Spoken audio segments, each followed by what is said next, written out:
सोनगे येथील बलभीम विकास संस्थेमध्ये अज्ञात चोरट्यांनी धाडसी चोरी करत अंदाजे 40,000 रुपयांची रोकड लंपास केल्याची घटना उघडकीस आली आहे।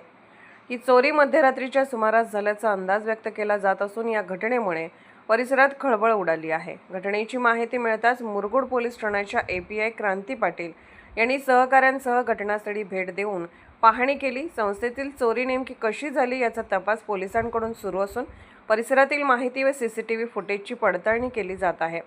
दरम्यान निपाणी राधानगरी मुख्य राज्य मार्गावरील गणेश मंदिरा शेजारी 3 मजली बिल्डिंगमध्ये असणाऱ्या या संस्थेमध्ये भरवस्तीत आणि व्यवस्थित नियोजन करून झालेल्या या चोरीमुळे सोनगे गावात भीतीचे वातावरण निर्माण झाले आहे। नागरिकांनी रात्रीच्या सुरक्षेबाबत चिंता व्यक्त केली असून पोलिसांनी चोरट्यांचा लवकरात लवकर शोध घ्यावा अशी मागणी होत आहे। मराठी S न्यूजसाठी मुरगुडहून सर्जेराव भाट।